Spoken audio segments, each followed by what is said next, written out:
Lembre-se de dar o joinha e se inscrever. Isso ajuda muito o canal a crescer e continuar trazendo os audiobooks mais incríveis para você.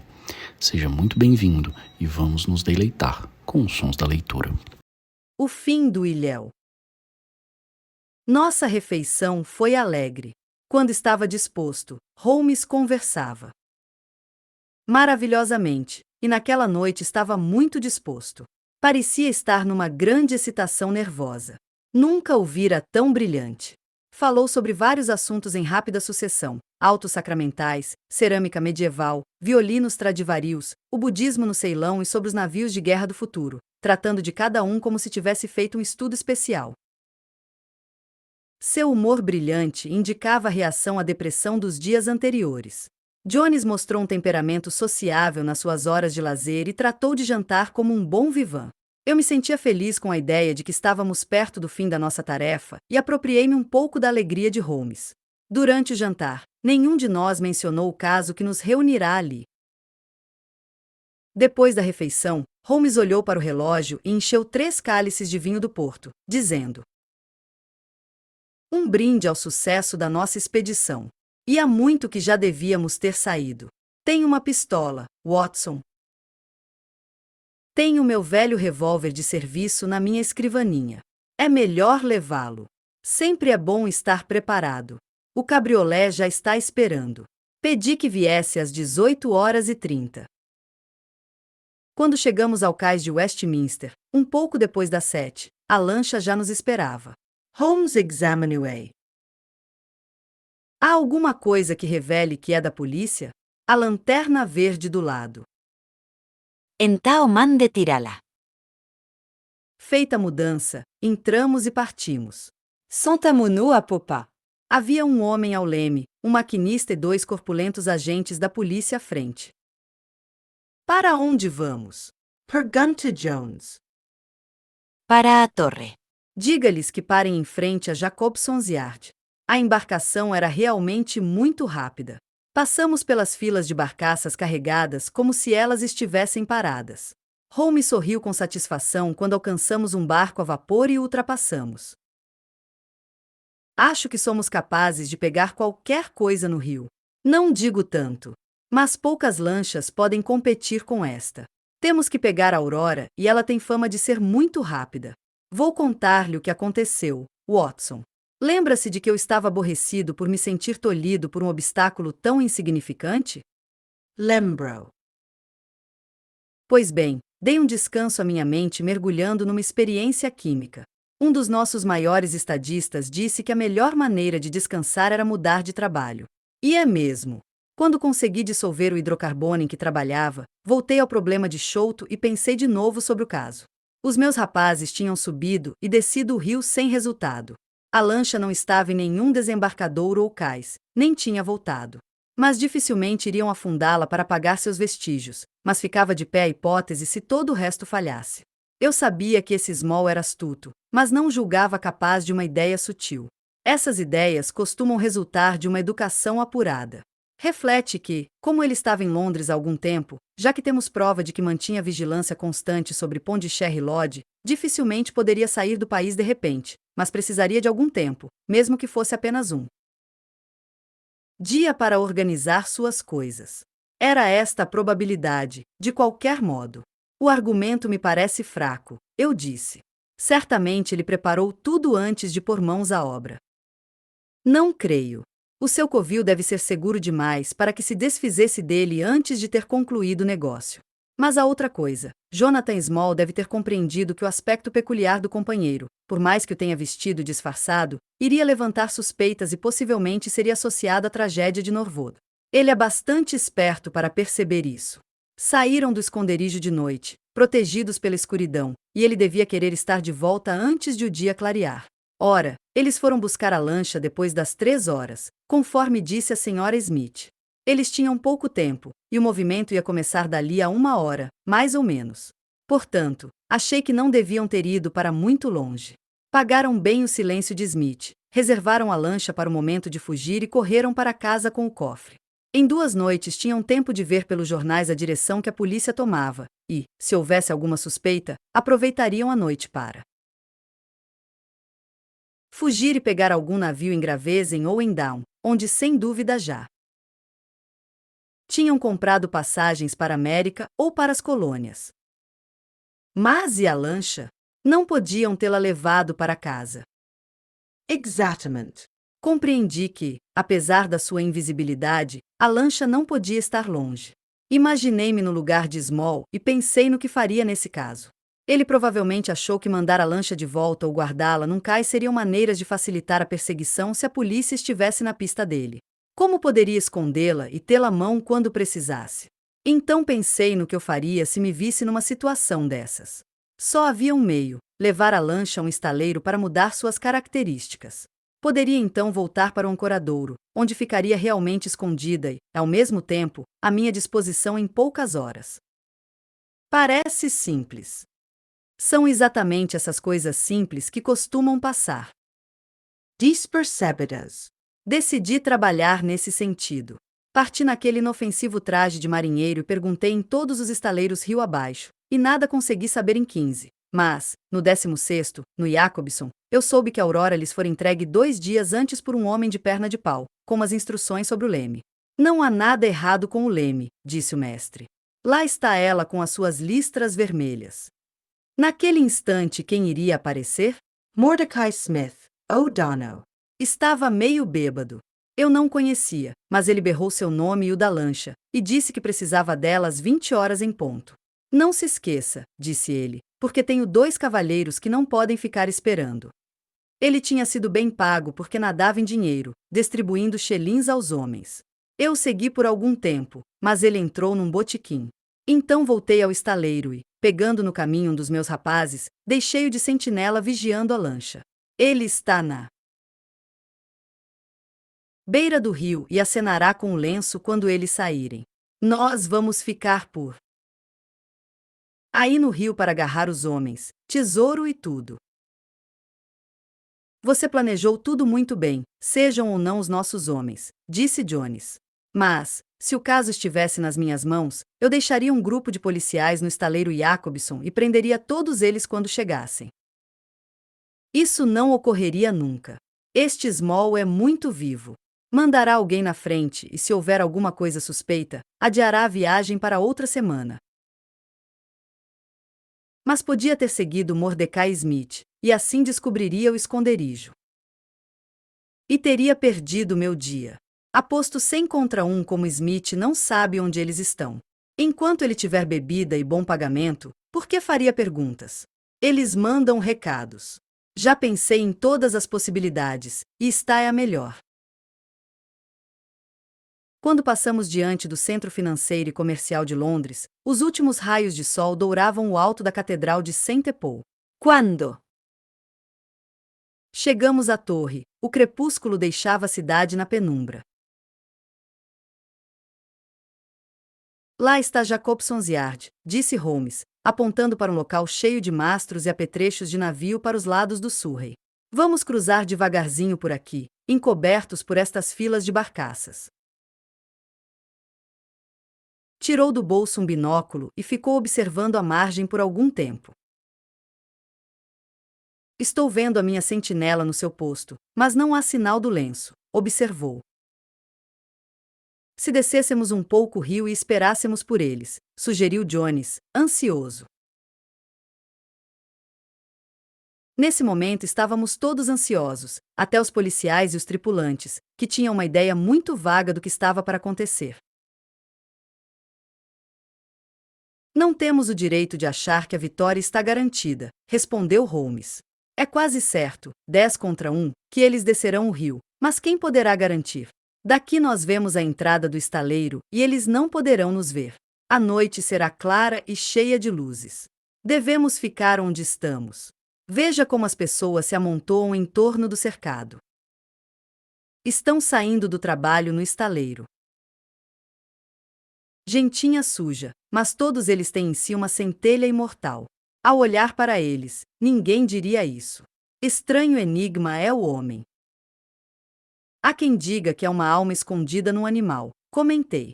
Vinvodread trata bem do assunto, disse Holmes. Ele nota que, embora o homem seja individualmente um enigma insolúvel, Quando está em grupo, torna-se uma certeza matemática. Por exemplo, você não pode nunca prever com exatidão o que um homem vai fazer, mas pode prever o que um grupo fará. Os indivíduos variam, mas as coletividades são constantes. É o que dizem os estatísticos. Não é um lenço? Com toda certeza vejo uma coisa branca flutuar. É o nosso rapaz, gritei. Posso vê-lo muito bem. E ali vai a Aurora, exclamou Holmes. E corre como um demônio. Maquinista, pra frente a todo vapor. Siga aquela lancha de luz amarela. Por Deus, nunca me perdoarei se não a alcançarmos. Ela tinha deslizado, sem ser vista, pela entrada do estaleiro e passado entre algumas pequenas embarcações, de modo que pôde tomar uma grande dianteira antes que a víssemos. Agora ela descia o rio rente à margem numa corrida vertiginosa. Jones olhava com expressão séria e disse, sacudindo tristemente a cabeça: Ela é muito rápida. Dubido que a alcancemos. Temos de alcancá-la, rosnou Holmes entre dentes. Maquinista, força. Forca máxima. Nem que tenha de estourar a embarcação, precisamos pegá-los. Corríamos que era uma beleza. As fornalhas rugiam e as poderosas máquinas uniam como um grande coração de metal. A proa pontuda cortava a água mansa do rio e formava duas ondas encrespadas à direita e à esquerda. A cada trepidação das máquinas nós saltávamos e estremecíamos como uma coisa viva. Um grande holofote amarelo na nossa proa iluminava a água à nossa frente. Logo adiante havia uma sombra escura que indicava onde estava a Aurora e a espuma branca agitada atrás dela mostrava a velocidade com que corria. Passamos como um raio por entre barcaças, vapores, navios mercantes de um lado e outro. Vozes gritavam a nossa passagem, mas a Aurora avançava e nós a seguíamos de perto. Alimentem essa máquina, homens. Não poupem carvão. Força, homens! Gritava Holmes, olhando para a casa das máquinas e recebendo em cheio no seu rosto aquilino e ansioso o clarão das fornalhas. Acho que chegamos mais perto, disse Jones sem tirar os olhos da Aurora. Tenho certeza, eu disse. Em poucos minutos a alcançaremos. Mas, nesse momento, a nossa maestrela quis que um vaporzinho, que rebocava 3 barcaças, se atravessasse na nossa frente. Foi com dificuldade que evitamos a colisão e, até que as contornássemos e voltássemos a correr, a Aurora já avançara uns bons 200 metros. Mas ainda estava bem à vista, e o crepúsculo hesitante se transformava numa noite clara estrelada. As caldeiras estavam no máximo e a nossa frágil embarcação vibrava e rangia com a energia feroz com que estava sendo impelida. Já tínhamos passado as docas da West India e chegado a Deptford Reach, e subíamos de novo depois de contornar a Isle of Dogs. Desaparecera a sombra escura que víamos diante de nós e a Aurora aparecia nitidamente. Jones dirigiu o foco do holofote para ela, a fim de ver bem quem estava lá dentro. Havia um homem sentado à popa com um volume preto entre os joelhos, sobre o qual se inclinava. Ao lado estava uma massa negra que parecia um cão da terra nova. Um rapazinho segurava o leme, e ao clarão da fornalha pude ver o velho Smith até a cintura, ativando vapor na luta pela vida. No início eles talvez não soubessem com certeza se nós os estávamos perseguindo ou não, mas, agora, vendo que acompanhávamos todos os seus movimentos, não podiam mais duvidar. Em Greenwich, estávamos uns 200 metros atrás deles, em Blackwell, já a uns 150. Eu tinha perseguido muita gente, em muitos países, durante a minha carreira movimentada, mas nunca tive sensação igual a que me deu essa doida caçada humana pelo Tâmisa. Com firmeza fomos chegando perto, metro a metro. No silêncio da noite podíamos ouvir o resfolegar da máquina deles. O homem que estava sentado na popa continuava inclinado movendo os braços, como se estivesse fazendo alguma coisa, e de vez em quando levantava-se como para medir a distância que nos separava deles, e que era cada vez menor. Jones deu-lhes ordem de parar. Estávamos a uma distância de 4 botes deles. As 2 embarcações continuavam numa corrida vertiginosa. Era um trecho desimpedido no rio, que tinha Barking Level de um lado e a melancólica Plumstead Marshes na outra margem. Quando ouviu nosso grito, o homem que estava na popa levantou-se ameaçador e sacudiu os punhos cerrados para nós, praguejando em voz alta. Era um homem alto e forte, e, na posição ereta em que estava, Pude ver que a perna de pau começava na coxa direita. Ao som de seus gritos estridentes e furiosos, houve um movimento na massa preta que estava na coberta. Um homenzinho preto levantou-se, o menor homem que eu já vira, com uma cabeça grande e disforme, e um tufo de cabelos desgrenhados. Holmes já tinha puxado seu revólver e eu peguei o meu ao ver aquela criatura deformada e selvagem. Ele estava embrulhado num manto escuro, uma espécie de cobertor que o envolvia e só deixava o rosto de fora. Mas aquele rosto era suficiente para que um homem passasse uma noite em claro. Nunca tinha visto uma fisionomia tão profundamente marcada pela bestialidade e por traços de crueldade. Os olhos pequenos brilhavam, ardendo numa luz sombria, e os lábios grossos e revirados mostravam os dentes arreganhados, ameaçando-nos com uma fúria meio animal. Se ele fizer um movimento, atirem, disse Holmes. Para chegarmos até eles faltava apenas a distância de um bote. Parece que os estou vendo, o homem branco com as pernas abertas praguejando e o maldito anão, com a sua cara horrenda e rangendo os dentes enormes e amarelos, iluminados pela luz do nosso holofote. Foi bom que pudéssemos vê-los tão nitidamente. Nesse instante, o anão tirava de sob o manto que o cobria uma peça redonda de madeira e a colocava na boca. As nossas pistolas ressoaram juntas. Ele rodopiou, estirou os braços e caiu na água com um soluço. Ainda vi seu olhar venenoso, ameaçador, entre as ondulações das águas. Na mesma hora, o homem da perna de pau atirou-se ao leme e moveu com força, dirigindo a embarcação para a margem sul enquanto nós passávamos a poucos metros de sua popa. Demos a volta rapidamente e ficamos atrás dela, mas a aurora já estava perto da margem. Era um lugar deserto, onde a lua iluminava um extenso trecho pantanoso com grandes poças d'água estagnada e camadas de vegetação apodrecida. A lancha, com um ruído surdo, foi de encontro ao banco de lama com a proa levantada e a popa dentro da água. O fugitivo saltou, mas a perna de pau afundou no solo movediço. Ele lutava e se debatia em vão. Não conseguia dar um passo, nem para trás nem para frente. Ele gritava numa raiva impotente e batia freneticamente com o outro pé na lama, mas todos os seus esforços e movimentos só o faziam enterrar-se cada vez mais na areia viscosa. Quando a nossa lancha encostou, ele já estava enterrado tão fundo que foi preciso puxá-lo com uma corda amarrada nos seus ombros, como se fosse um tubarão. Os dois Smith, pai e filho, estavam sentados, com expressão taciturna, na sua lancha, mas vieram para o nosso barco, obedientemente, quando chamamos. Tiramos a Aurora da areia e a rebocamos. Um sólido cofre de ferro, de artesanato indiano, estava na coberta. Era, sem dúvida, o mesmo que continha o tesouro fatal do Chouto. Estava sem chave e era pesadíssimo. Nós o levamos com cuidado para nossa cabine. Quando subimos lentamente o rio, vasculhamos a água com holofote em todas as direções, mas não descobrimos sinal do ilhéu. Olhem aqui, disse Holmes, mostrando a escotilha.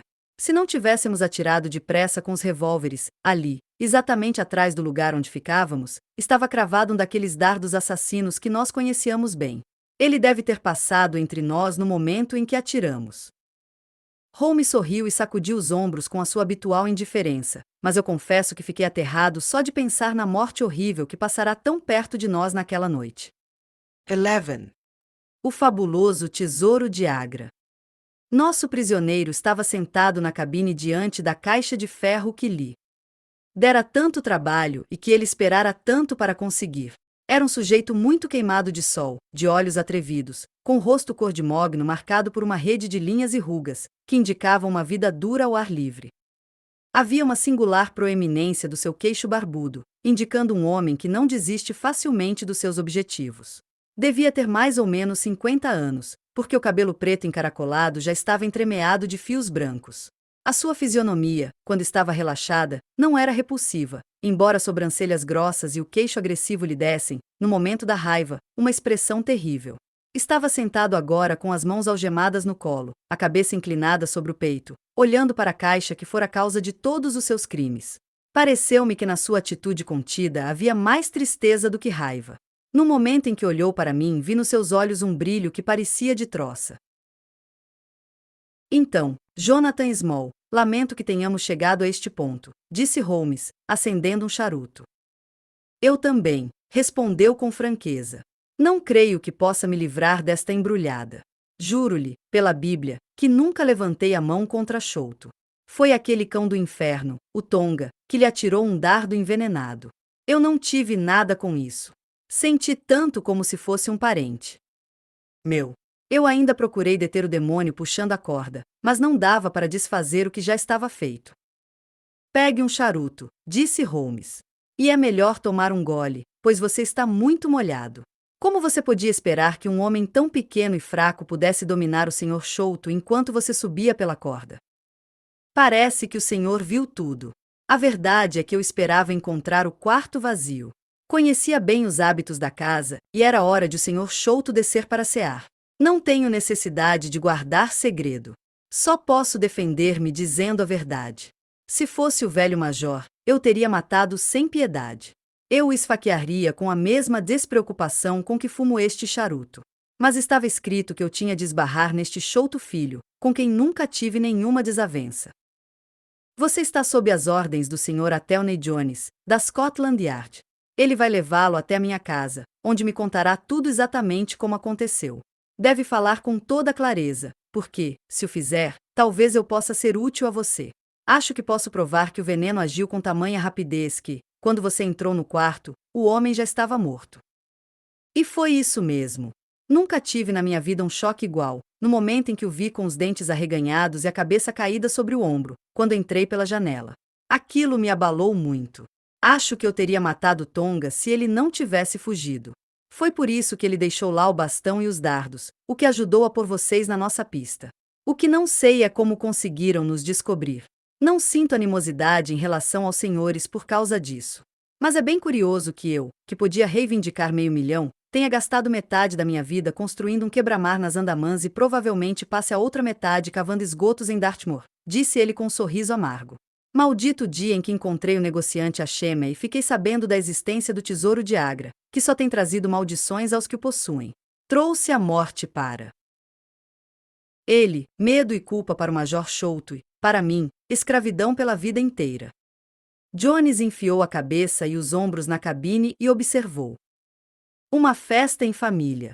Holmes, vou tomar um gole do seu frasco. Bem, acho que devemos nos felicitar uns aos outros. É uma pena não termos apanhado outro vivo, mas não tivemos escolha. Confesse, Holmes, que foi duro. Mas não se podia fazer mais. Tudo está bem quando acaba bem, disse Holmes.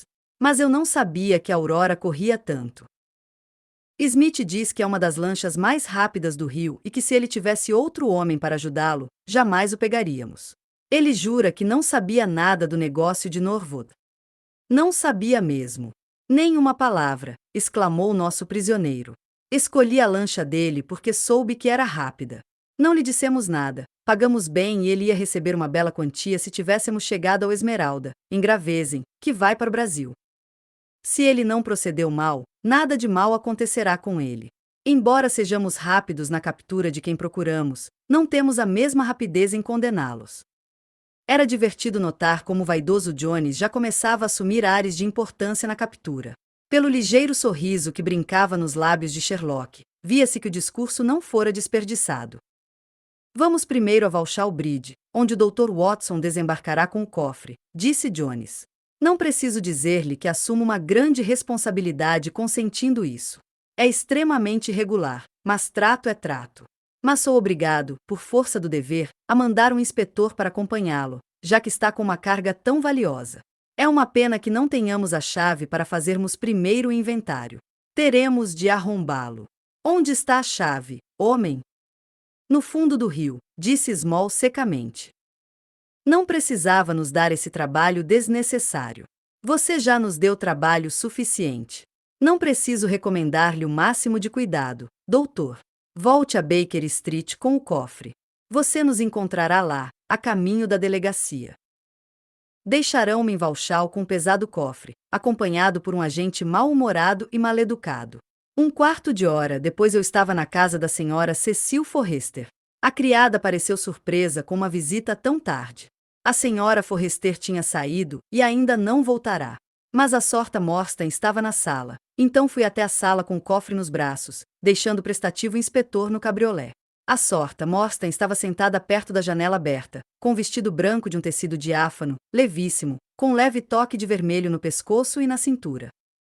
A luz suave de um abajur iluminava a moça recostada numa cadeira de palha, brincando no seu rosto grave e doce, e dando um brilho metálico dos cachos de sua farta cabeleira.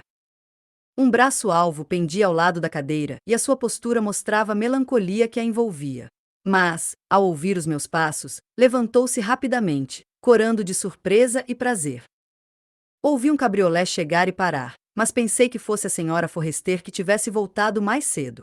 Nem sonhava que pudesse ser o senhor. Que notícias me trouxe? Trouxe mais do que notícias, eu disse, pousando a caixa sobre a mesa e falando num tom exuberante e jovial, embora meu coração estivesse pesado.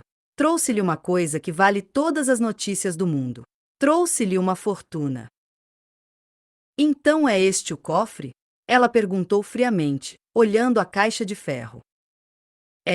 Este é o grande tesouro de Agra. Metade pertence a você e a outra metade a Tadeu Chouto. Terão alguns milhares cada um. Pense nisto. Uma renda anual de 10.000 libras. Deve haver poucas moças mais ricas na Inglaterra. Não é glorioso? Acho que exagerei o meu entusiasmo, e que ela percebeu um tom pouco sincero nas minhas congratulações, porque ela ergueu as sobrancelhas e olhou-me com curiosidade. Se tenho isso tudo, devo a você. Não, a mim não, ao meu amigo Sherlock Holmes. Ainda que tivesse toda a vontade do mundo, eu jamais conseguiria descobrir uma pista que pôs à prova até o gênio analítico dele. Apesar disso, quase o perdíamos no último momento. Peço-lhe que se sente e me conte como tudo aconteceu, Dr. Watson, ela disse. Fiz um resumo do que tinha acontecido desde o nosso último encontro. O novo método de Holmes para encontrar a Aurora e o êxito, o aparecimento de Athelney Jones, a nossa expedição à tarde e a caçada feroz pelo Tâmisa. Ela ouviu o relato das nossas aventuras com os lábios entreabertos e os olhos cintilantes. Quando falei do dardo que por um triz não nos atingira, ela ficou tão pálida que temi que desmaiasse. Não é nada, disse ela quando eu quis ir buscar água para borrifar-lhe o rosto. Já estou bem. Foi um choque saber do perigo que correram por minha causa. Está tudo acabado, não foi nada. Não lhe contarei mais detalhes tenebrosos. Vamos falar agora de coisas mais alegres. Aqui está o tesouro. Tive licença para trazê-lo, pensando que gostaria de ser a primeira a vê-lo. Seria do maior interesse para mim, ela disse. Mas não havia ansiedade na sua voz. Ela compreendeu que seria indelicado de sua parte não demonstrar interesse por um prêmio que custará tanto para ser conquistado. Que cofre bonito, disse, examinando-o. É um trabalho indiano. É trabalho em metal feito em Benares. E como é pesado! Exclamou, tentando levantá-lo. Só a caixa deve valer muito. Onde está a chave? Small atirou-a no Tâmisa. Eu respondi.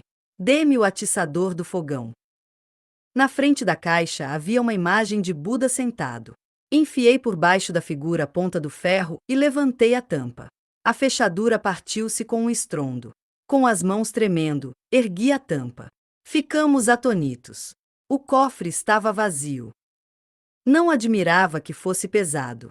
O trabalho de ferro tinha quase 2 centímetros de espessura em toda a volta. Era maciço, bem feito e sólido, um cofre feito para carregar objetos de grande valor. Mas não havia nenhum sinal de joias dentro, estava completamente vazio. O tesouro está perdido, disse a sorta Morstan calmamente. Quando ouvi estas palavras e compreendi o que elas significavam, tive a impressão de que uma grande sombra se afastava da minha alma. Eu não sabia o mal que esse tesouro me fizera até este momento, quando finalmente eu me livrava deste peso. Não há dúvida de que era egoísta, desleal, errado, mas a única coisa que eu percebi agora era que aquela barreira de ouro não estava mais entre nós. Graças a Deus! Suspirei do fundo da alma. Ela me olhou com um sorriso repentino e inquiridor. Por que diz isso? Porque agora você está ao meu alcance novamente, eu disse, segurando-lhe a mão. Ela não a retirou. Porque a amo, Mary, tão sinceramente quanto se pode amar uma mulher. Porque esse tesouro, essas riquezas fechavam meus lábios. Agora que se foram, posso dizer quanto a amo. Por isso eu disse graças a Deus. Então, eu também direi graças a Deus, ela murmurou quando a puxei para perto de mim. Alguém pode ter perdido um tesouro, mas o que sabia é que eu ganhará um naquela noite. 12. A estranha narrativa de Jonathan. O inspetor que ficou esperando era muito paciente, porque me demorei um tempo infinito. Seu rosto tornou-se sombrio quando eu lhe mostrei que o cofre estava vazio. Lá se vai a recompensa, disse ele com tristeza. Quando não há dinheiro, não há pagamento. Esta noite de trabalho valeria uma nota de 10 libras para mim e para Sam Brown, se o tesouro fosse encontrado. O senhor Tadeu Chouto é um homem rico, esteja certo de que será gratificado, com tesouro ou sem tesouro. Mas o agente sacudiu a cabeça, desapontado. É um mau negócio, e o Sr. Jones também vai pensar assim. A sua previsão estava correta porque o policial empalideceu quando lhe mostrei o cofre vazio em Baker Street. Tinham acabado de chegar, ele, Holmes e o prisioneiro, porque tinham parado no caminho. O meu companheiro estendeu-se na sua poltrona com a sua expressão apática habitual e Small sentou-se em frente, imperturbável, cruzou a perna de pau sobre a outra. Quando mostrei a caixa vazia, recostou-se na cadeira e caiu na gargalhada. Isso é coisa sua, Small, disse Jones, irritado. É. Eu o escondi num lugar onde nunca poderão ir buscá-lo, disse exultante. O tesouro é meu, e já que não posso ter a minha parte, ninguém terá coisa alguma dele. Já disse que nenhum ser vivo tem direito a ele, além de 3 homens que moram nas barracas dos degredados nas Andamã e eu. Sei agora que não posso usá-lo, e eles também não. Fiz tudo para mim mesmo e para eles. Nós agimos sempre juntos sob o sinal dos 4. Tenho a certeza de que eles teriam feito exatamente o que eu fiz. Joguei o tesouro no Tamisa para que não fosse parar nas mãos de descendentes ou parentes de Chouto ou de Morsta. Não foi para enriquecê-los que demos cabo de Axemé. Podem achar o tesouro no lugar onde estão a chave e o pequeno Tonga. Quando vi que a sua lancha ia nos alcançar, pus tudo em lugar seguro. Para o trabalhinho de hoje não há rubis. Você está nos enganando, Small, disse Jones asperamente. Se você quisesse jogar o tesouro no rio, teria sido mais fácil jogar com a caixa e tudo. Seria mais fácil para mim jogar e mais fácil para vocês o recuperarem, ele respondeu, olhando de soslaio. O homem que foi suficientemente inteligente para me caçar daquele jeito também o seria para pegar uma caixa de ferro no fundo do rio. Agora que as joias estão espalhadas por 5 milhas ou mais, será muito mais difícil. Custou-me muito fazer isso, quase enlouqueci quando vi que estavam nos perseguindo. Mas não vale a pena afligir-me. Tive altos e baixos na minha vida, e aprendi que não se deve chorar pelo leite derramado. Este é um assunto muito sério, Small, disse o policial. Se tivesse colaborado com a justiça em vez de prejudicá-la dessa maneira, teria atenuantes no julgamento. Justiça, rosnou o ex-degredado. Uma bela justiça. De quem é esta riqueza, se não é nossa? Seria justo que eu desistisse em favor de outros que nunca esperaram por isso? Veja quanto tempo eu esperei. 20 longos anos naquele pântano cheio de febres, o dia inteiro trabalhando debaixo daqueles mangues, a noite inteira acorrentado nas cabanas imundas dos degredados, picado pelos mosquitos, torturado pela malária, ameaçado o tempo todo pelos malditos policiais negros que gostam de fazer mal aos brancos.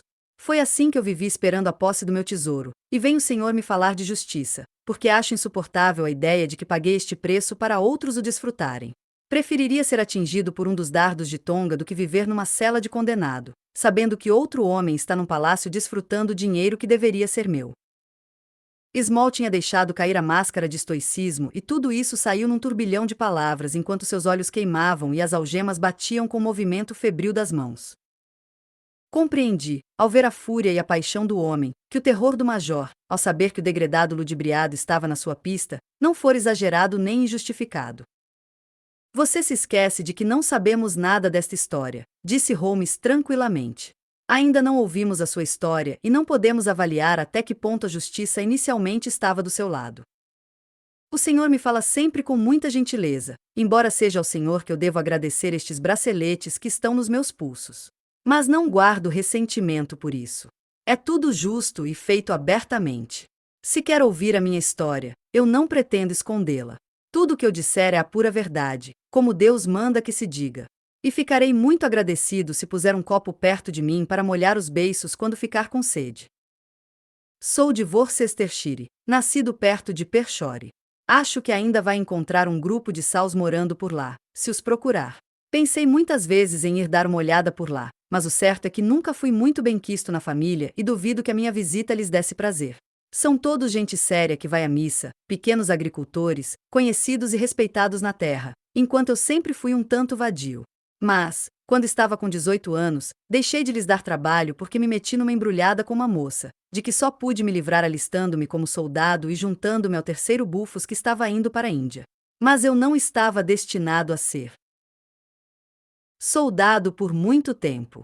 Eu mal tinha aprendido a segurar o mosquetão quando, imprudentemente, fui nadar no Ganges.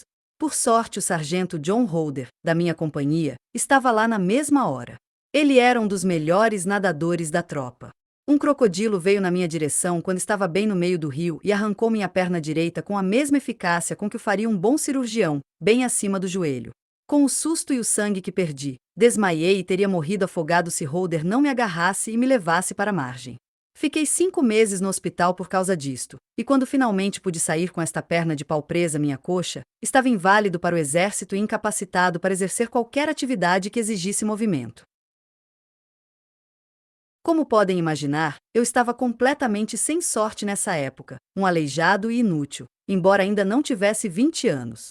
Mas a minha desventura logo se transformou numa bênção. Um homem chamado Abel White, que tinha ido para lá cultivar anil, queria um feitor para vigiar os carregadores e fazê-los trabalhar. Por acaso ele era amigo do nosso coronel, que tinha se interessado por mim desde o acidente. Para encurtar a história, o coronel me recomendou para a função. Como a maior parte do trabalho tinha de ser feita a cavalo, a minha perna não era obstáculo, porque podia me firmar na sela com a coxa. O que eu tinha de fazer era percorrer as plantações, vigiar os homens no trabalho e informar sobre os vadios. O pagamento era muito bom, tinha alojamentos confortáveis e me contentava em passar o resto da minha vida numa plantação de anil. O Sr. Abel White era um homem bondoso e às vezes entrava na minha cabana para fumar um cachimbo comigo, porque ali as pessoas brancas se sentem mais próximas umas das outras do que na terra natal. Nunca fiquei muito tempo no caminho da sorte. De repente, sem nenhum indício prévio, estourou uma grande revolta. Um dia a Índia vivia aparentemente tranquila e pacífica como Surrey ou Kent. No dia seguinte, estava transformada num perfeito inferno, com 200.000 demônios negros soltos. É claro que os senhores sabem o que aconteceu, e melhor do que eu, porque leram e eu não sei ler. Eu só sei o que vi com os meus próprios olhos.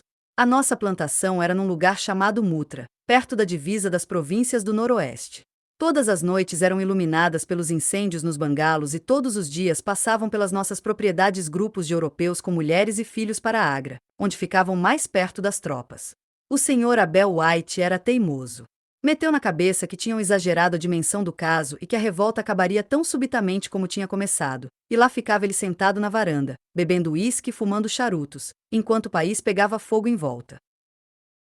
Claro que ficamos ao lado dele, eu e Dawson, que, auxiliado pela esposa, cuidava da escrituração e da administração.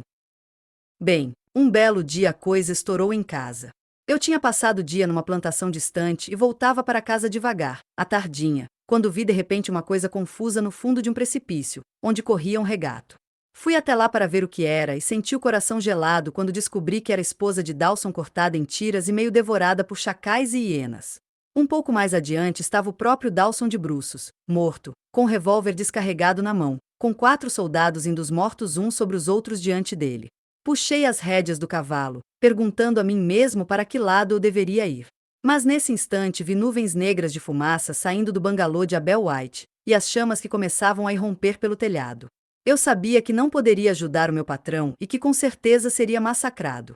Do lugar onde eu estava podia ver centenas de demônios negros com jaquetas vermelhas dançando e rugindo em volta da casa. Queimada. Alguns me viram e fizeram fogo, e as balas passaram por cima da minha cabeça. Meti-me então pelas plantações de arroz e de madrugada vi-me a salvo dentro dos muros de Agra. Mas, como ficou provado, ali também a segurança não era grande. Toda a população estava agitada como uma colmeia de abelhas. Em qualquer lugar onde os ingleses podiam se juntar em grupos, eles mantinham apenas o terreno que ocupavam. Em todos os outros lugares, eles eram fugitivos desamparados. Era uma luta de milhões contra centenas, e a parte mais cruel daquilo era que aqueles homens contra os quais lutávamos, peões, cavaleiros e atiradores, eram as nossas próprias tropas que tínhamos ensinado e treinado, que ali estavam manejando as nossas armas, soprando as nossas cornetas. Em Agra estava o 3º Regimento dos Fuzileiros de Bengala, alguns Sikh, 2 tropas a cavalo e uma bateria de artilharia.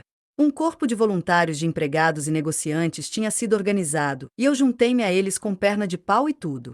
Saímos ao encontro dos rebeldes em Chagunji no início de julho e os obrigamos a recuar durante algum tempo, mas a nossa pólvora acabou e tivemos que voltar à cidade. Recebíamos as piores notícias de todos os lados, o que não era de espantar, porque, se olharmos para o mapa, veremos que estávamos mesmo no centro da revolta. Lucknow fica a uns 150 quilômetros a leste de Kavori, mais ou menos o mesmo ao sul. Por toda parte só havia torturas, afrontas e assassinatos. A cidade de Agra era um lugar grande, formigando de fanáticos e ferozes adoradores de todos os demônios. Os nossos poucos homens perdiam-se naquelas ruas estreitas e sinuosas. O nosso comandante atravessou o rio e tomou posição no velho forte de Agra. Não sei se algum dos senhores já leu ou ouviu alguma coisa sobre esse forte. É um lugar muito estranho, o mais estranho que já vi, e olhe que já me meti em cantos muito esquisitos. Em primeiro lugar, é enorme. Acho que o terreno murado tem muitos acres e acres. Há uma parte construída recentemente que abrigou a nossa guarnição, além de mulheres, crianças, mantimentos e tudo mais, e ainda sobrou muito espaço.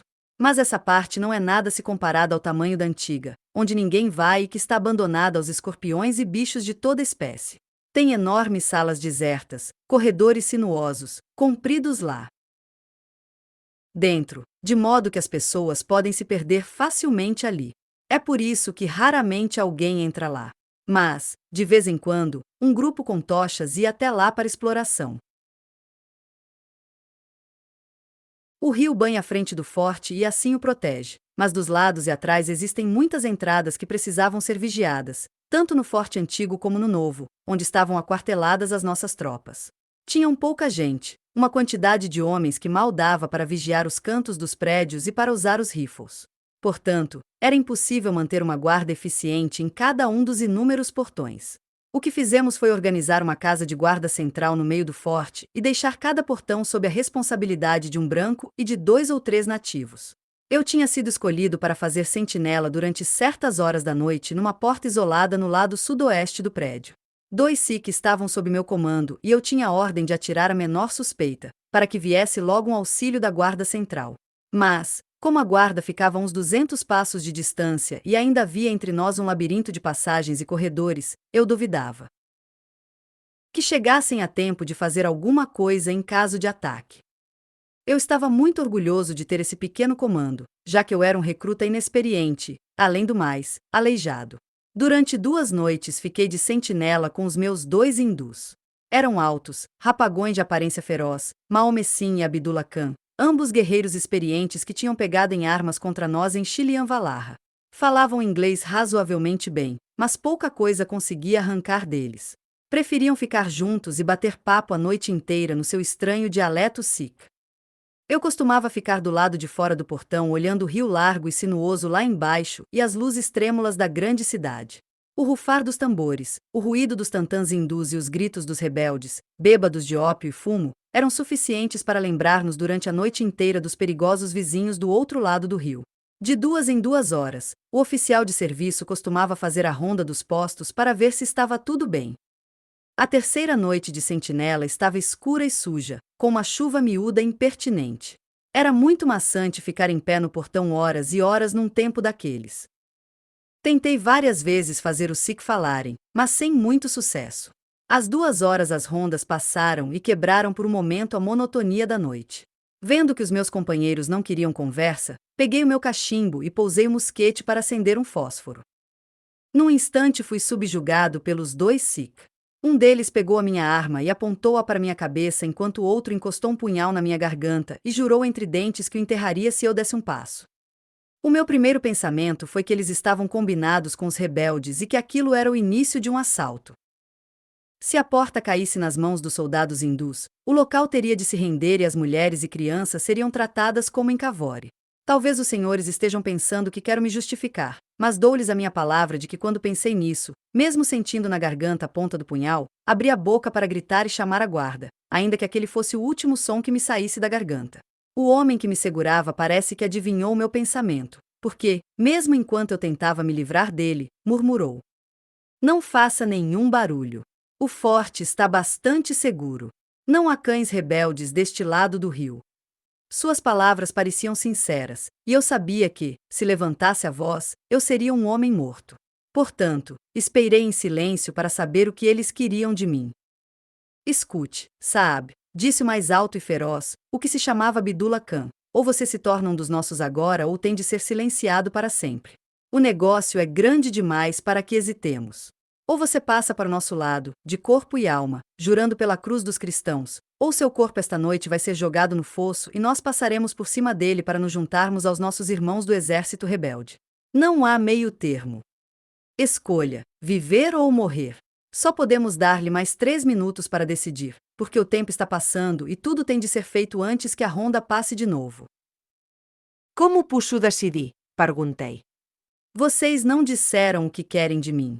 Mas desde já lhes digo que se for alguma coisa contra a segurança do forte, não vão conseguir nada. Pode guardar a faca e tratar da vida." "Não é nada contra o forte", disse ele. "Apenas lhe pedimos que faça aquilo que os seus patrícios vêm fazer aqui.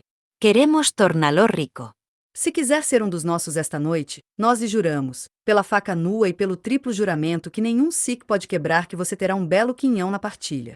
A 4ª parte do tesouro será sua. Está bem claro?" "Mas que tesouro é esse? É claro que estou pronto para enriquecer, mas preciso saber o que farei para isso." "Jure, então", disse ele, "pelos ossos de seu pai, pela honra de sua mãe, pela cruz da sua fé, que não erguerá a mão nem abrirá a boca contra nós, nem agora nem depois." "Juro", respondi, "contanto que o forte não corra perigo." "Então meu companheiro e eu juramos também que você terá a 4ª parte do tesouro, que será dividido igualmente entre nós 4. "Mas somos 3, eu disse. "Não. Doz Akbar também deve ter a sua parte." Enquanto esperamos por eles, podemos contar-lhe a história. Maomessim fica no portão para nos avisar quando chegarem. A coisa foi assim, sabe? Eu conto para você porque sei que um juramento obriga um feringuei e que podemos confiar em você. Se fosse um hindu mentiroso, podia jurar por todos os deuses dos seus falsos templos que o seu sangue iria manchar a minha faca e o seu corpo ir acabar na água. Mas o Sikh conhece os ingleses e o inglês conhece o Sikh. Ouça o que tenho para lhe dizer. Há um rajá nas províncias do norte que possui imensas riquezas, embora seu território seja pequeno.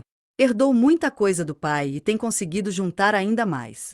Mas prefere guardar seu ouro em vez de gastá-lo. Quando estourou a revolta, ele estava em cima do muro, de boa vontade com uns e com outros, com soldados hindus e com o comandante dos ingleses. Mas em pouco tempo ele achou que chegará o dia dos brancos, porque por toda parte ele só ouvia falar das mortes e derrotas deles. Ainda assim, como é precavido, fez lá os seus planos de modo que, independentemente do que acontecesse, pelo menos metade do seu tesouro ficaria para ele. O que era constituído de prata e ouro ele guardou nos subterrâneos do palácio. Mas as pedras mais preciosas e as pérolas mais lindas ele guardou num cofre de ferro e mandou, por um servo de confiança disfarçado de mercador, para o forte de Agra para ficar ali até que a paz fosse restabelecida. Assim, se os rebeldes vencessem, ele teria o seu dinheiro, mas se fossem os ingleses, suas joias estariam salvas. Mas, dividindo assim a fortuna, ele aderiu à causa dos soldados hindus quando sentiu que eram mais fortes. Note bem, Saab, que, ao fazer isso, o que lhe pertence passa a ser um direito daqueles que ficaram fiéis às suas ideias. Esse falso mercador, que viaja sob o nome de Asheme, está agora em Agra e quer chegar até o forte. Como companheiro de viagem ele traz o meu irmão de criação, Doz Akbar, que sabe do segredo. Akbar prometeu trazê-lo esta noite por este lado do forte, escolhido propositadamente. Deve vir por aí, e aqui vai encontrar Maomé e eu. O lugar é deserto, e ninguém deve saber da sua chegada. Ninguém mais no mundo saberá de Asheme e o grande tesouro do Rajá será dividido entre nós. O que acha disto, Saab? Em Worcestershire, a vida de um homem parece ser uma coisa importante e sagrada. Mas é muito diferente quando em torno da gente só há fogo e sangue e você já se acostumou a ver mortos a todo instante.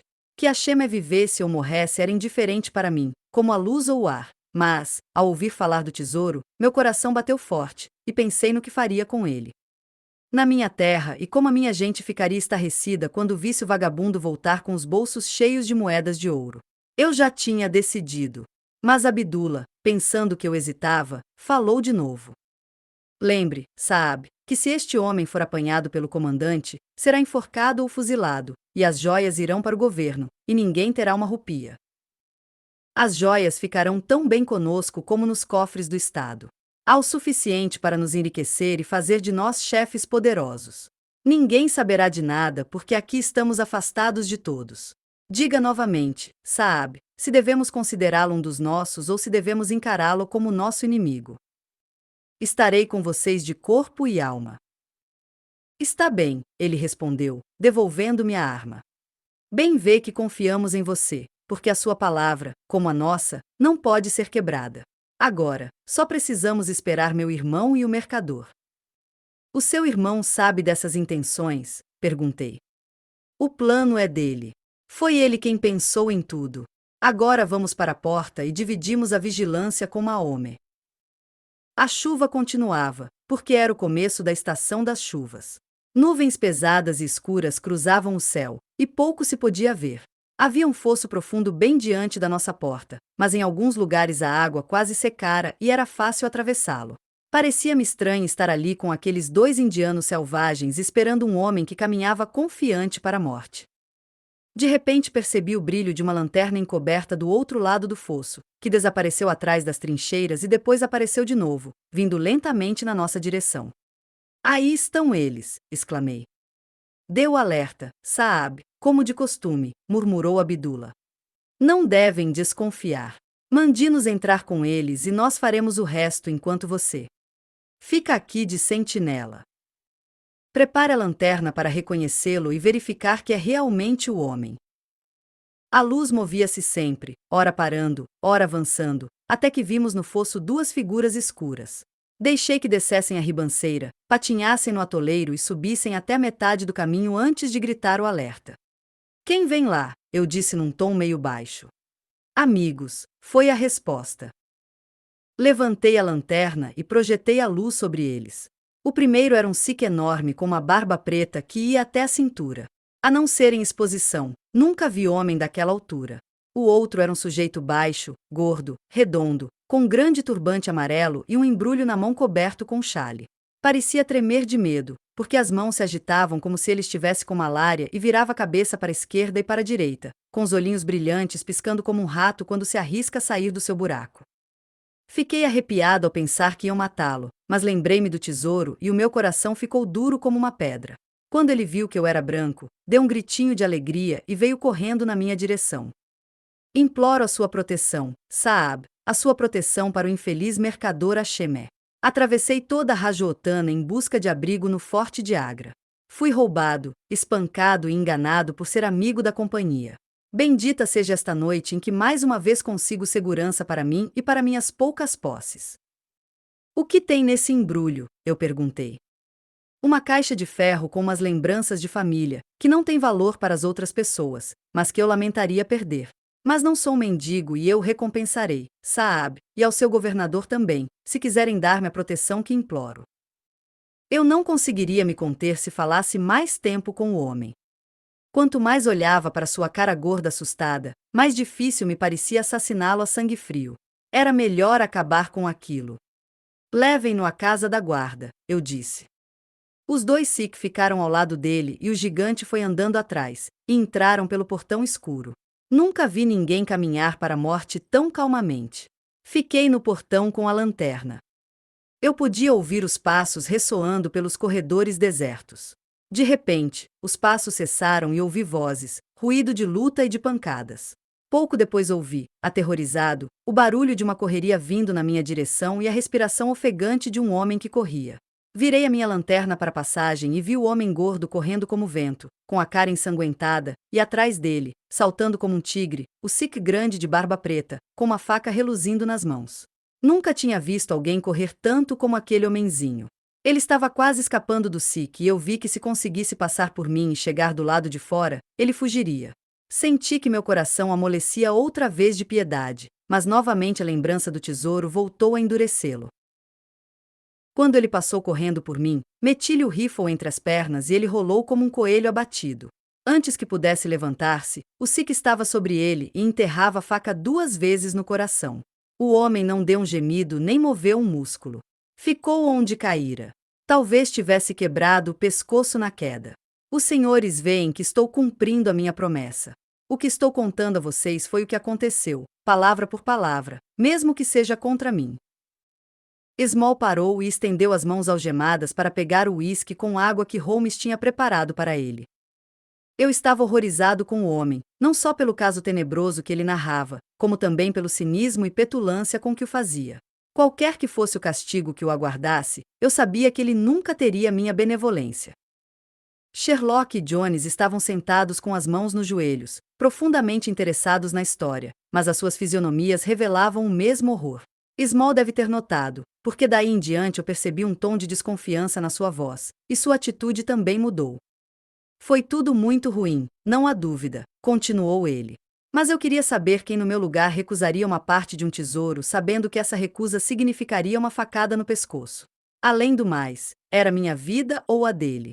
Se o tivesse deixado sair, tudo teria sido descoberto e eu teria sido submetido a uma corte marcial e fuzilado, porque as pessoas não eram muito indulgentes numa época como aquela. Continue, diz Holmes secamente.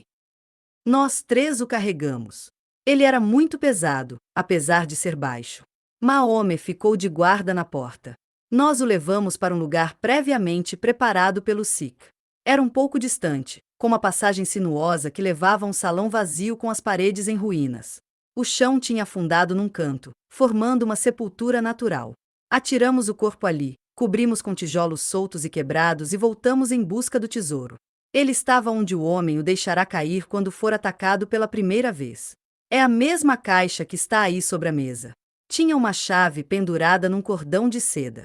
Quando a abrimos, a luz da lanterna fez brilhar uma coleção de pedras preciosas de que eu só tinha ideia pela leitura dos romances quando era rapazinho em Pershore. Seu brilho cegava. Depois de admirar as joias, nós as tiramos da caixa e fizemos uma lista. Havia 143 brilhantes de primeira água, incluindo um que era chamado de grão-mogol. E dizem que era o segundo maior do mundo. Havia 97 finíssimas esmeraldas.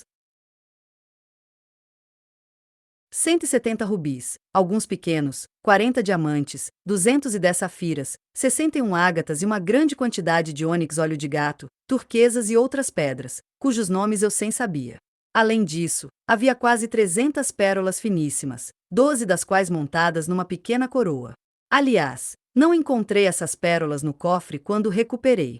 Depois que contamos a nossa fortuna, guardamos tudo de novo no cofre e fomos mostrá-lo a Mahomé. Renovamos o juramento de continuar juntos e sermos fiéis ao nosso segredo.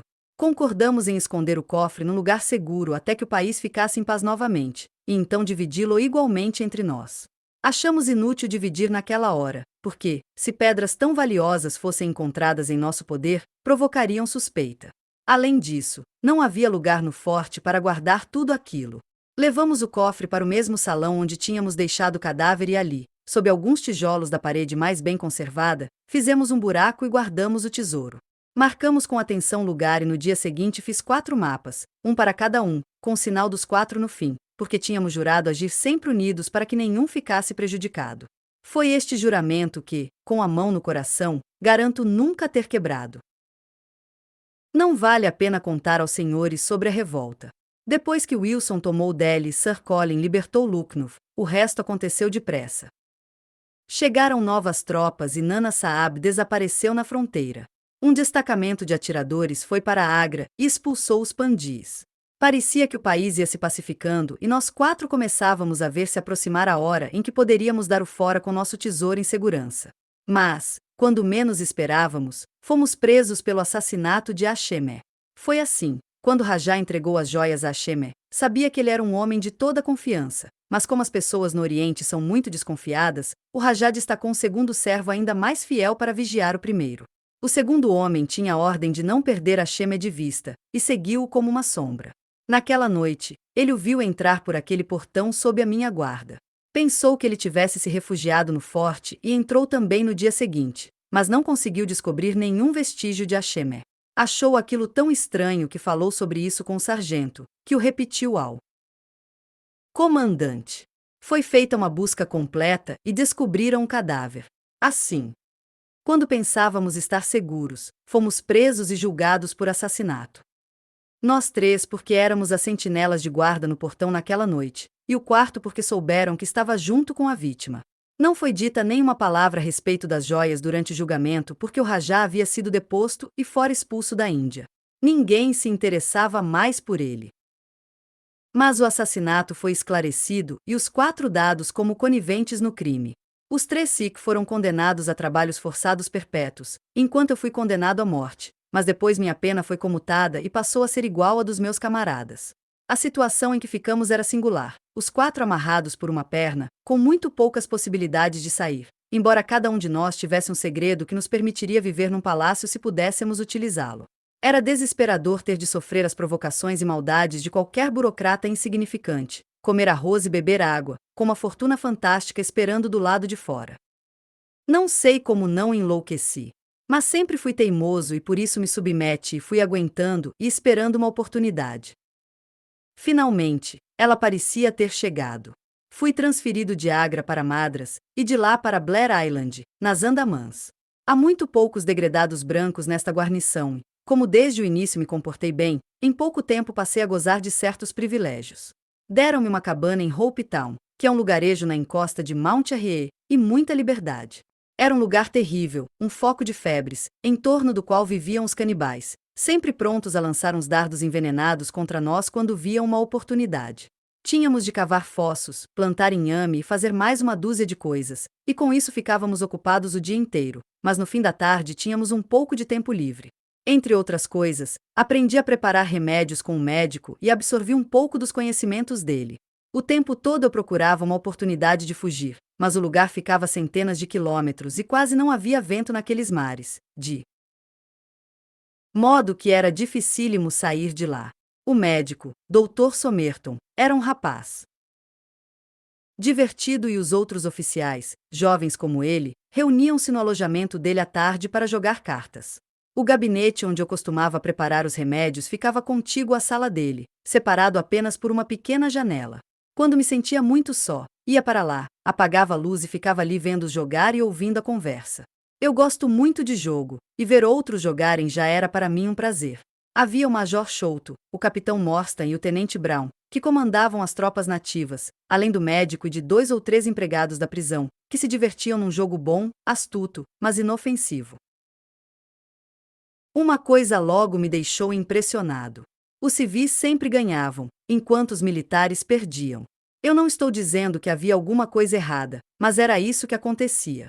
Esses sujeitos das prisões quase não faziam outra coisa a não ser jogar, de modo que conheciam o jogo como profissionais, enquanto os outros, que jogavam como passatempo, atiravam as cartas sem pensar. Noite após noite os militares iam empobrecendo, e quanto menos tinham, mais jogavam. O major era o que mais perdia.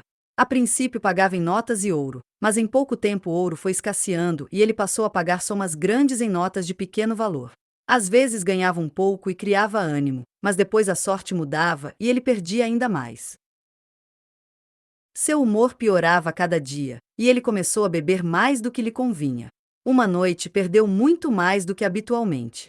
Eu estava sentado na minha cabana quando ele e o Capitão Morstan passaram cambaleando a caminho de seus alojamentos. Eles eram amigos íntimos e nunca se separavam. O major estava desesperado com os prejuízos. Está tudo perdido, Morstan, ele disse quando passou pela minha cabana. Estou arruinado. Tolices, meu velho, disse o outro, batendo-lhe no ombro. Eu também já estive em dificuldades terríveis, mas... Isto foi tudo o que eu ouvi, mas foi o bastante para fazer-me pensar. 2 dias depois o Major Sholto estava passeando pela praia e aproveitei para falar com ele. Eu queria o seu conselho, Major, eu disse. O que é, Small? Perguntou, tirando o charuto da boca. Queria perguntar-lhe a quem deve ser entregue um tesouro escondido. Eu sei onde está um que vale $500.000, e como não posso utilizá-lo, pensei que o melhor seria entregá-lo às autoridades e talvez isso servisse para a redução da minha pena. $500.000, Small? Disse ofegante, olhando-me fixamente para verificar se eu falava sério.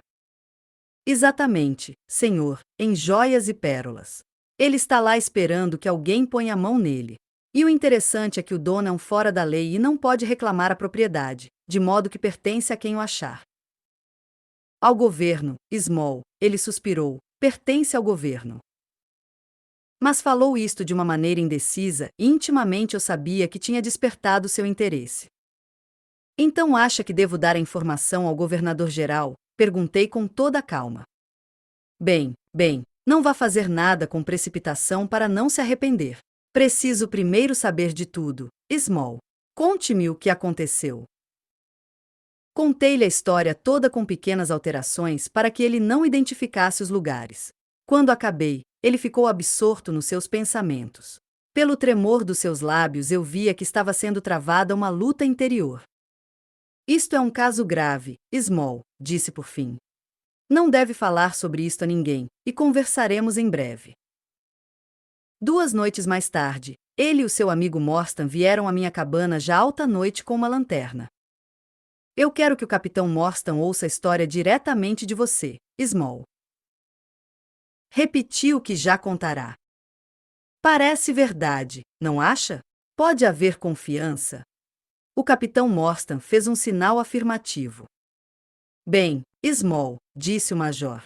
Nós estivemos conversando a respeito, Morstan e eu, e chegamos à conclusão de que este seu segredo não é um assunto do governo. Afinal de contas, é uma questão particular sua, e você tem o direito de agir como achar melhor. Resta agora saber quanto você pede por ele. Nós estamos dispostos a fazer a transação, ou pelo menos estudá-la, se pudermos chegar a um acordo.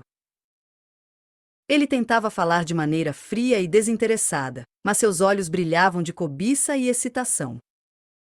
Quanto a isso, cavalheiros, respondi, também tentando mostrar frieza, mas tão entusiasmado quanto ele. Só há um acordo possível para um homem na minha situação. Quero que ajudem a libertar-me e aos meus 3 companheiros. Passarão então a ser nossos sócios e nós lhes daremos 1/5 do lote para dividirem entre si. Ora, a quinta parte. Não é muito tentador. Daria 50.000 libras por cabeça. Mas como obter a sua liberdade? Bem sabe que o que pede é impossível. Nem tanto, respondi. Pensei em tudo, nos menores detalhes. O único obstáculo à nossa fuga é não podermos obter uma embarcação adequada para a viagem e provisões para tanto tempo. Há muitos iates e barcos em Calcutá e em Madras que serviriam ao nosso objetivo. Podem conseguir-nos um. Daremos um jeito de embarcar à noite, e, se nos deixarem em qualquer lugar da costa indiana, terão cumprido a sua parte no acordo. Se fosse só um, ele disse. Ou tudo ou nada, respondi. Nós juramos. Sempre juntos, os 4. Como você vê, Morstan, Small é homem de palavra. Não quer trair os amigos. Acho que podemos confiar nele. É um negócio sujo, respondeu o outro. Mas, como você diz, o dinheiro vai proteger nosso trabalho. Está bem, Small, disse o major. O melhor é ver.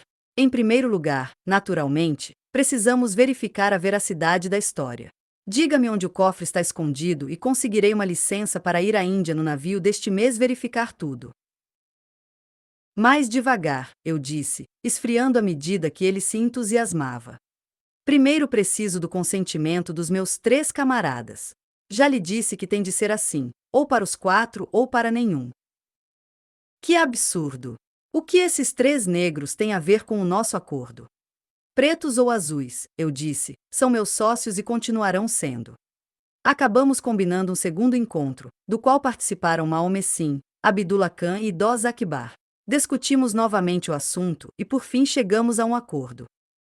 Combinamos dar aos oficiais plantas da parte do Forte de Agra e marcar o lugar na parede onde o tesouro estava escondido. O Major Chouto iria à Índia para confirmar a veracidade da nossa história. Se encontrasse a caixa, ele a deixaria lá, mandaria para nós um pequeno iate equipado e abastecido para a viagem, que nos esperaria perto de Rutland Island e com o qual seguiríamos, e depois voltaria ao seu posto. Então o capitão Morstan pediria licença, iria encontrar-se conosco em Agra, onde dividiríamos o tesouro, e ele levaria o seu quinhão e o do major.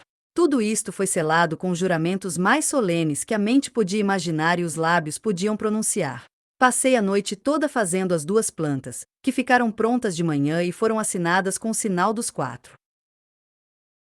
Eu já estou cansando vocês com a minha longa história e sei que o meu amigo Jones está impaciente para trancafiar-me. Encurtando, o vilão Chouto foi para a Índia e nunca mais voltou. O capitão Morstan mostrou-me o nome dele numa lista de passageiros de um vapor que partiu pouco tempo depois. Morrera um tio dele, deixando-lhe uma fortuna, e ele abandonou o exército. Foi assim que tratou daquela maneira 5 homens que confiaram nele. Morstan foi pouco depois a Agra e confirmou o desaparecimento do tesouro. O velhaco tinha-o roubado e não cumpriu as condições em troca das quais nós lhe tínhamos vendido o segredo. A partir daí passei a viver para a vingança. Pensava nela dia e noite. Tornou-se uma obsessão para mim. Não me importava com a lei nem com as galés. Fugir, encontrar Chouto, apertar-lhe o pescoço era o meu único pensamento. Até o tesouro de Agra passará a ser secundário. O principal era matar Chouto. Já me propus a muita coisa na minha vida e sempre levei o meu objetivo até o fim. Passaram-se anos enfadonhos até que chegasse o meu dia. Eu disse a vocês que tinha aprendido algumas noções de medicina.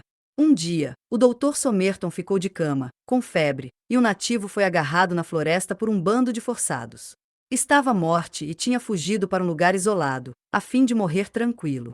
Tratei dele, embora fosse peçonhento como uma cobra, e ao fim de alguns meses ele estava bom e já andava.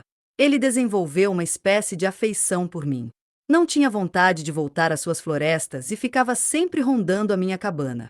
Aprendi a falar um pouco seu dialeto, e isto fez com que ele gostasse ainda mais de mim. Tonga, era este o seu nome, era um ótimo marinheiro e tinha uma canoa grande. Quando vi que era muito dedicado e faria tudo para me agradar, tive esperança de poder fugir. Conversei com ele a respeito. Combinamos que ele traria a canoa numa determinada noite até um velho cais que nunca era vigiado e ele me apanharia ali. Recomendei que trouxesse várias cabaças de água e uma porção de inhames, cocos e batatas doces. Ele era fiel e sincero, o pequeno Tonga. Nenhum homem jamais teve camarada mais fiel. Na noite combinada, a canoa estava no cais. Mas, por acaso, havia uma sentinela ali, um patan perverso que nunca perdia uma oportunidade de me insultar ou prejudicar. Sempre desejei vingar-me e agora surgia a ocasião. Era como se o destino tivesse posto no meu caminho naquela noite para que eu me vingasse antes de ir embora da ilha. Ele estava na praia, de costas para mim, com a carabina no ombro. Eu olhei em volta procurando uma pedra para estourar seus miolos, mas não achei. Então, tive uma ideia singular, que me indicou onde eu poderia obter uma arma. Sentei-me na escuridão e desamarrei a minha perna de pau. Em 3 pulos, estava perto dele, que ainda tentou pôr a carabina em posição de tiro, mas eu dei-lhe uma pancada em cheio, que lhe afundou o crânio. Vocês podem ver que a madeira ficou rachada. Caímos juntos, porque eu não consegui equilibrar-me, mas quando me levantei, ele estava imóvel. Saltei para a canoa e em 1 hora estávamos em alto mar. Tonga tinha trazido tudo quanto possuía, armas e deuses.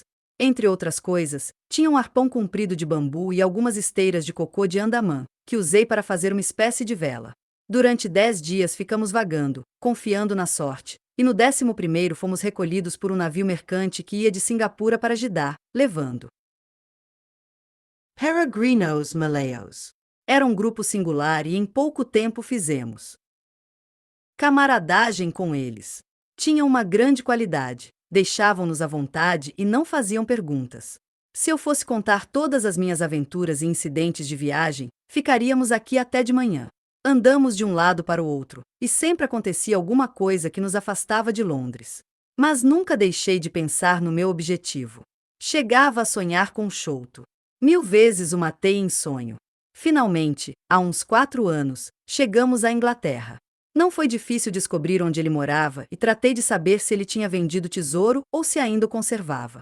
Fiz amizade com uma pessoa que podia me ajudar. Evito dizer nomes porque não quero deixar mais ninguém em apuros, e descobri que as joias ainda estavam com ele. Tentei aproximar-me de Sholto, mas ele vivia muito bem protegido por 2 capangas, além dos filhos e do Khitmudgar.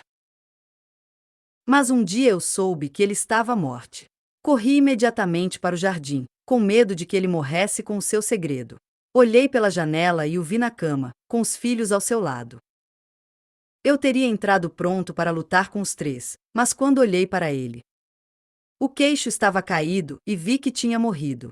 Entrei no quarto nessa mesma noite para ver se nos seus papéis havia alguma indicação do lugar onde as joias estavam escondidas. Não havia uma linha. Voltei desesperado, como era natural. Antes de ir embora, lembrei-me de que se algum dia me encontrasse com os meus amigos Sikh, eles teriam ao menos a satisfação de saber que eu tinha deixado algum sinal do nosso ódio. Assim, rabisquei o sinal de nós 4, como estava na planta, e preguei-o no peito dele. Era demais que ele fosse para o túmulo sem uma lembrança dos homens que tinha roubado e atraiçoado. Vivemos durante esse tempo todo do dinheiro que ganhava nas feiras exibindo o pobre Tonga como canibal, fazendo comer carne crua e dançando as suas danças de guerra. Eu ia acompanhando, mesmo de longe, o que acontecia em Pondicherry Lodge e durante alguns anos não houve novidades, a não ser o fato de que andavam procurando tesouro. Mas, finalmente, chegou a notícia que eu esperava há tanto tempo. O tesouro fora encontrado. Estava no alto da casa, no laboratório de Bartolomeu Sholto. Fui logo até lá e dei uma olhada no local. Mas não sabia como eu iria subir com a minha perna de pau. Entretanto, eu soube que havia um alçapão no telhado, e também a hora da ceia do Sr. Sholto. Achei que podia servir-me de tonga. Levei-o comigo e também uma corda comprida que ele enrolou na cintura. Ele subia como um gato e num instante entrou pelo telhado, mas, por azar, Bartolomeu Sholto ainda estava no quarto e Tonga achou que matá-lo era uma atitude muito inteligente, porque quando subi pela corda, encontrei-o todo empertigado, orgulhoso como um pavão. Ficou espantadíssimo quando bati nele com a corda e o censurei pela sua sede de sangue. Peguei o cofre, atirei-o para fora e escorreguei pela corda, deixando antes sobre a mesa o sinal dos 4, para mostrar que as joias tinham finalmente voltado para aqueles que tinham mais direito a elas. Tonga então puxou a corda, fechou a janela e voltou por onde entrará. Acho que não tenho mais nada para contar. Eu tinha ouvido o marinheiro falar da velocidade da lancha de Smith, a Aurora, e pensei logo que seria a embarcação ideal para nossa fuga. Combinei com o velho Smith e prometi-lhe uma soma considerável se nos pusesse a salvo no navio. Ele desconfiou de que havia alguma coisa suspeita no caso, mas não sabia do que se tratava. Tudo isto é a verdade, e se a contei não foi para diverti-los, porque, afinal de contas, me apanharam, mas por achar que a minha melhor defesa é justamente não ocultar coisa alguma, mas fazer com que todos saibam como fui ludibriado pelo Major Sholto e que sou inocente no caso da morte do filho dele. Um relato notável, disse Holmes. Uma conclusão conveniente para um caso extremamente interessante. Não há nada novo para mim na última parte da sua narrativa, a não ser o fato de que trouxe sua própria corda. Não sabia disto. A propósito, eu esperava que Tonga tivesse perdido todos os dardos, mas ele conseguiu atirar um contra nós no barco. Ele perdeu todos, realmente. O único que restou foi o que estava na zarabatana. Ah, claro. Não tinha pensado nisso, disse Holmes. O degredado perguntou gentilmente a Holmes se não queria interrogá-lo sobre algum outro detalhe. Obrigado, acho que não, respondeu meu companheiro. Bem, Holmes, disse a Telney Jones, você é um homem que merece condescendência. Todos nós sabemos que você é um grande conhecedor do crime, mas dever é dever, e eu já fui longe demais fazendo o que você e o seu amigo me pediram. Eu me sentirei mais tranquilo quando nosso contador de histórias estiver trancafiado. O cabriolé está esperando e 2 agentes lá embaixo. Agradeço-lhes muito a ajuda. Naturalmente, serão necessários no julgamento. Boa noite. Boa noite, cavalheiros, disse Small. Passe na frente, Small, ordenou Jones quando saíram. Tomarei cuidado para que você não me bata com a sua perna de pau como fez com o amigo das Ilhas Andamã. Aí está o fim do nosso pequeno drama, observei depois de fumar durante algum tempo em silêncio. Receio que seja a última oportunidade de estudar de maneira prática os seus métodos. A sorte, Morstan concedeu-me a honra de me aceitar como futuro marido. Ele rosnou, sombrio. Eu também já receava isso, mas não posso felicitá-lo. Fiquei um tanto magoado e perguntei. Tem algum motivo para não gostar da minha escolha? Não tenho nenhum. Acho que ela é uma das moças mais encantadoras que conheci e que foi muito útil nesta questão. Teve uma intuição decisiva, e a prova disso foi o cuidado com que conservou a planta de Agra e a separou dos outros papéis do pai. Mas o amor é uma coisa emocional, e tudo que é emocional opõe-se à fria razão, que eu coloco acima de tudo. Eu não me casarei nunca, a menos que perca a razão. Acredito, eu disse rindo, que a minha razão sobreviverá à prova. Você parece cansado. E estou. É a reação a essa tensão. Vou ficar mole como um trapo durante uma semana. É extraordinário como aquilo que em outro homem eu chamaria de preguiça pode se alternar com seus acessos de esplêndida energia e vigor. É verdade, ele respondeu. Tenho tendências de um refinado vadio e também as de um sujeito ativíssimo. Penso com frequência nestes versos de Goethe. Schade, dass die Natur nur einen Mensch aus dir schuf, denn zum würdigen Mann war und zum Schelmen der Stoff. Aliás, a propósito desse caso de Norwood, você viu que eles tinham um aliado dentro de casa, que só podia ser Lau Hall, o copeiro, de modo que Jones realmente teve a honra exclusiva de apanhar um peixe na sua rede. A divisão não me parece justa. Foi você que fez o trabalho todo. Eu arranjei nele uma esposa. Jones fica com mérito. O que sobra para você, Sherlock? Para mim fica a garrafa de cocaína que está ali, disse ele, estendendo sua comprida mão branca para apanhá-la.